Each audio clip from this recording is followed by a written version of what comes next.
This is Far From Home. I'm Scott Gurian, and if you're here in the US like me, I'm guessing you could probably use a break from political news right about now. If you're somewhere else in the world, stuck at home amid the latest wave of COVID-19 infections, you might be feeling some cabin fever. So today, I'm going to take you on a bit of a journey. Where I come from, this time of year, late October and early November, means dressing up in costumes, carving jack-o'-lanterns, and watching scary movies. Oh yeah, and going to the polls. But in Peru, people have other traditions. Peruvians are pretty religious people, and they also tend to be kind of superstitious. And one of the ways those beliefs collide is in the annual festival of El Señor de los Milagros, the Lord of the Miracles. The story goes that back in the 1600s, a slave from Angola painted a mural of Christ on a wall in the center of Lima, and people built a small church around it. A giant earthquake destroyed most of the city in 1655, but that wall with the painting somehow remained standing. The same thing happened several more times over the centuries, so people began this annual celebration where they parade through the streets each October, carrying this impossibly heavy-looking float with colorful bouquets of flowers and a giant replica of the original mural. Fervent believers line the route, standing shoulder to shoulder to mark the occasion. The air is thick with incense. There are brass bands like this one you're hearing, and people expressing their devotion.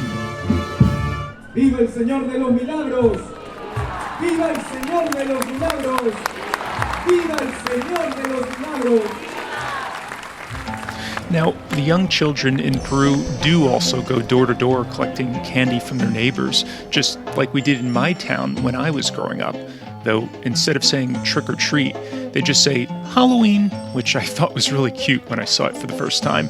But it's a relatively new phenomenon that's only caught on in the past few decades, because for the most part, Halloween is obscured in Peru by several other big holidays that happen around this time of year. Aside from the festival of El Señor de los Milagros, there's also the Dia de la Canción Criolla on October 31st, which is a celebration of Afro-Peruvian and Andean music. And then All Saints and All Souls Day are at the beginning of November. In Mexico, it's called Dia de los Muertos, or Day of the Dead, but Peruvians use the word Defuntos, meaning deceased or departed, which they view as slightly more respectful. Whatever you call it, it's basically an occasion where people remember their loved ones who've passed on and celebrate their lives. A few years ago, I got to experience El Dia de los Defuntos when I took a trip to a giant cemetery in a poor neighborhood on the southern outskirts of Lima. And on today's show, I'm going to take you along. So today is November 1st, and I am just trying to make my way through the streets here. They're incredibly crowded with all sorts of vendors selling flowers for people to bring to the graves of their loved ones and pay their respects. It's a day after Halloween, so still a big party atmosphere carrying over here. There's a stand selling, looks like spicy guinea pig fillet, and people selling balloons and all sorts of things. And now I think this is the main gate of the cemetery, and I'm about to walk in here. This, I'm told, is one of the largest cemeteries in the world. This is Cementerio Nueva Esperanza, New Hope Cemetery. I brought along my friend Pablo, who's a local here, and he's only been here once before. When he was a teenager, he came with some friends to check it out.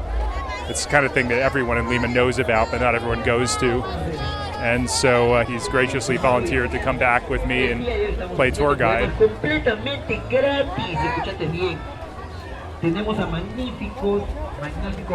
They're selling poems. They're selling what? Poems. Poems to bring to the grave, to like leave? Yeah, they write something if you want for your beloved one, like a poem. So you like tell them your loved one's name? Yeah. And then they'll write a poem about them. Yeah. Wow. And these are all mausoleums here, it looks like. Crypts on the wall. Wow. You would never know this is a cemetery. It's very kind of informal. My image of a cemetery from back home was straight rows of gravestones amid neatly manicured lawns, but here, laid out before us, were barren hillsides connected by jagged paths through the weeds and dirt. They were covered with haphazardly placed crosses and brightly painted burial plots stretching as far as I could see. I've never been in a cemetery like this. The graves were specks of color on an otherwise drab and colorless landscape, and people wandered along the trails like ants in an ant farm. It was like a giant metropolis for the dead, and I was immediately struck by just how large it was. The roads are just totally packed. It's amazing how busy it is. And they're selling all kinds of food. This guy is selling some kind of, I don't know, lima beans or something out of a pot he's cooking. Here's fresh squeezed orange juice. This woman's shelling hard-boiled quail eggs. It would be nice to have a picture there, like all the kids going through the slide, and like you can see the mausoleums. It's kind of strange, the juxtaposition of death with life. All the tombs in the background and then a blow-up slide with the kids sliding down. I don't know how people ever find anything in this cemetery. Well, you can choose your way. Where do you want to go? We can go there. Why don't we go up to that hill up there? Okay. As we headed up the hill, we came upon an older woman, someone else who I assume was her adult daughter, and a small child sitting on the ground next to a burial crypt with some lit candles, vases of flowers, and a balloon that said, "Te quiero mucho," I love you a lot. They were staring at the ground, looking kind of somber, as three guys with black pants, pressed white shirts, and instruments stood a few feet away, serenading them. Do you remember that I told you that some families bring music? Yeah. They've hired bands to come and play.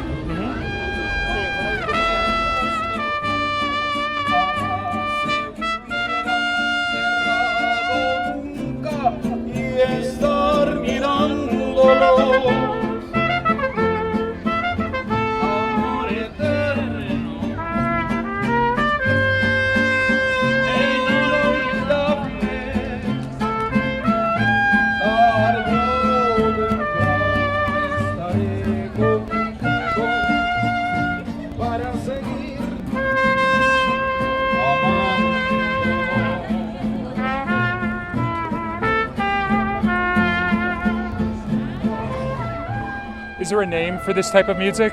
Yeah. What is it called? No, it's Mexican music. Like it's these are mariachi. like mariachis. Okay. Is that common in Peru as well? Yeah. Okay. Yeah, it's in something as like very classy, you know, when families, they all hire mariachis for, I don't know, for their mother or father when they're alive, but also when they're dead.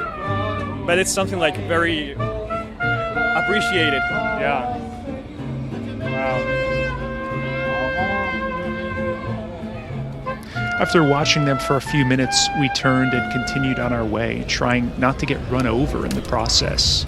There's all these, what do you call these, moto taxis? Mototaxis. Moto taxi. They're little three-wheeled taxis that are shuttling people around the cemetery. So I'm climbing up this steep dirt hill, and all along the side there are mounds of rocks marking where individual people are buried.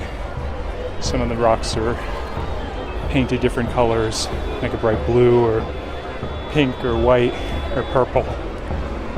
And there's a cross, a wooden cross near each grave. Some of them have, looks like aloe plants planted by the grave, or flowers, either real or fake. Wow, looking all around, there's just thousands of people in every direction. It's quite a vantage point up here. You can just hear the bustle of everyone around me, all the people and the horns and the musical instruments. It's really amazing. I usually don't go much to the cemetery because I haven't had any kind of like a loved one that has passed away recently. Sometimes my grandma goes and she spends the whole day. But it's way different, I think. because they usually go to cemeteries which are more green, and the classic American way. And here it's very different, which I find amusing.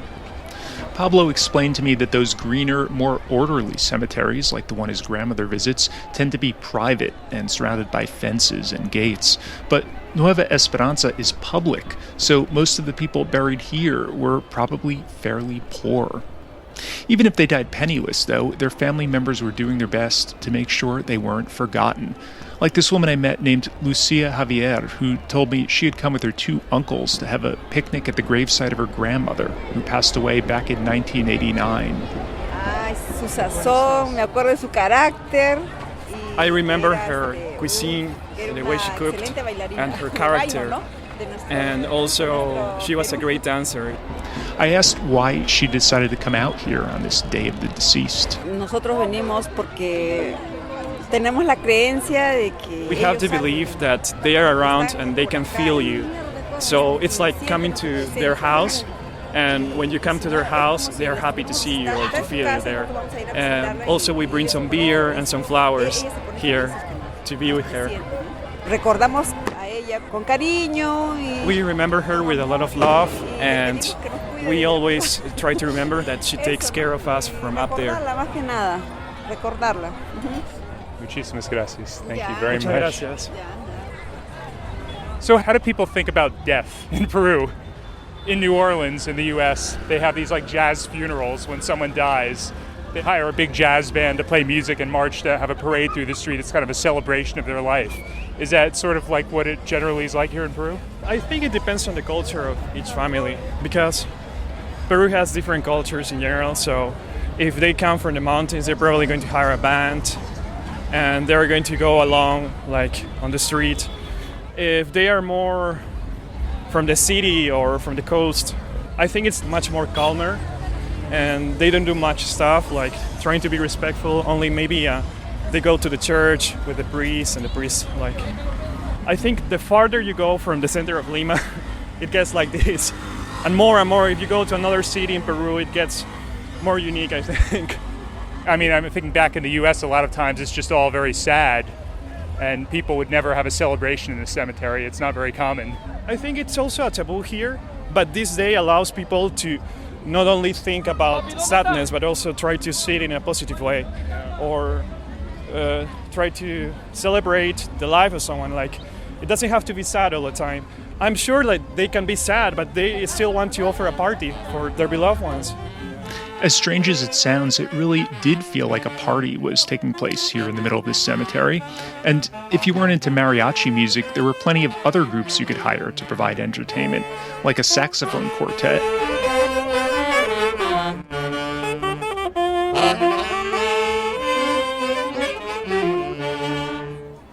Or, if you preferred, you could find a 13-piece brass band to commemorate your departed relatives.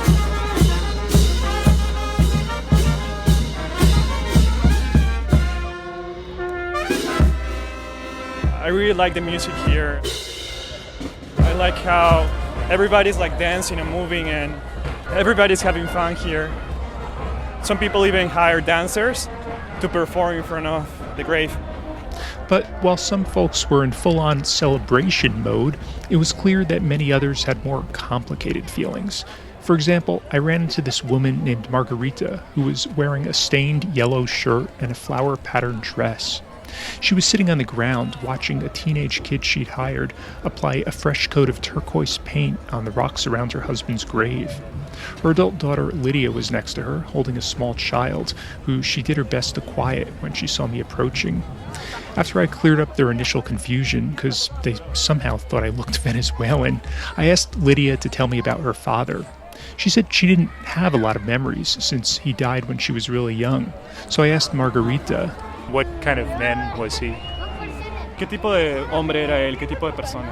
Buena gente. he was a good person, she said, before adding, Tomaba. he used to drink a lot. She said he was only 39 years old when he died.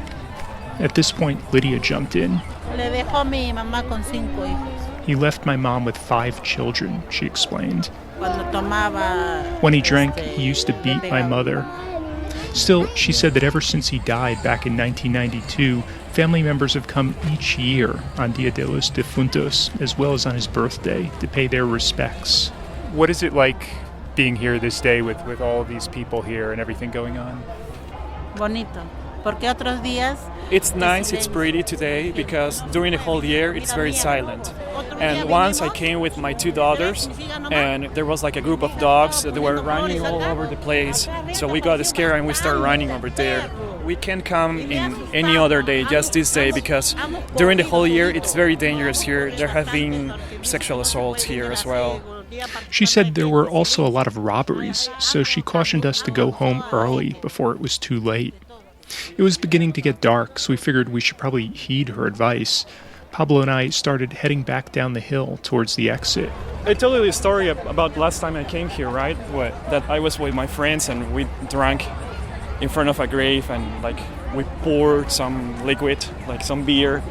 To the grave? Yeah, because we wanted to pay some respect, you know? Because everybody does that. Like here, families come here and they bring beer or wine or whatever. So we didn't know where to go, so we just went somewhere that no one was there. Probably their family went earlier, or I don't know. So we tried to stay there and sit down next to the grave and drink with that person. It seemed like maybe Yes. they'd been forgotten and you did what you could to pay your respects. We were about to leave the cemetery grounds when I noticed an area off to the right where there was a wall of crypts covered with photos of the deceased.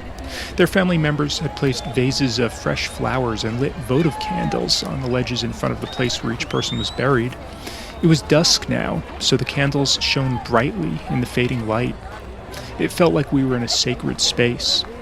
I wandered over to take a look and snap a few photos. That's when I struck up a conversation with Betty, who had come with her family to visit the crypts of her mother and her husband. I asked what she thought they would think of her and everyone else being there today. Yo pienso que están contentos. I think they would be happy, she told me, because it's not only about coming to see them, but also a chance for the whole family to get together. When they were still alive, did you ever speak about death, and did you tell them that you would come visit them after they died?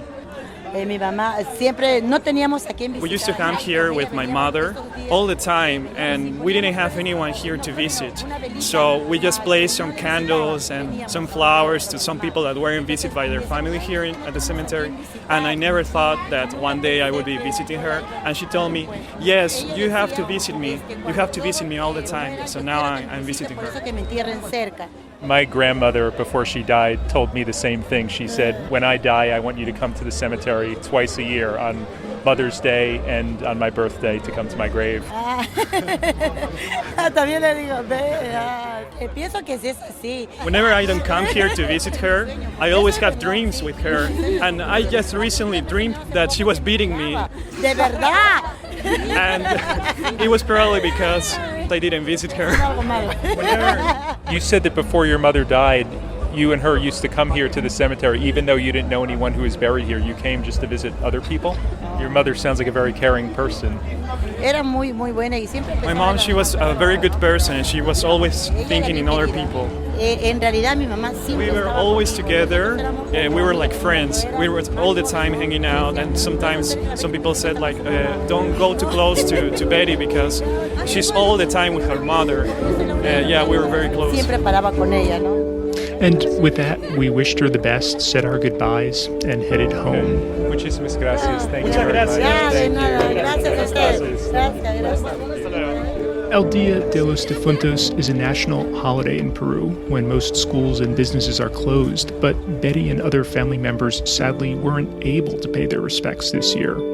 As I was putting this show together, I learned that the government closed Nueva Esperanza and other cemeteries across the country last weekend and urged people to stay away to avoid spreading COVID-19. At the time I'm recording this, more than 906,000 Peruvians have contracted COVID and nearly 35,000 have died. Huge thanks this time to my friend Pablo, who helped interpret and show me around. If you don't already follow Far From Home on Instagram or Facebook, you definitely should, because I'm posting photos and videos this week from my trip to the cemetery, and you've really got to see these. You could also visit my website at farfromhomepodcast.org. Thanks as always to my friend Matt and his company Polemic, which created my show's logo. They design award-winning experiences all over the world at the intersection of culture, commerce, and community. Find out how they could help your business at polemicdesign.com. Until next time, stay safe, stay healthy, hang in there, and thanks for listening.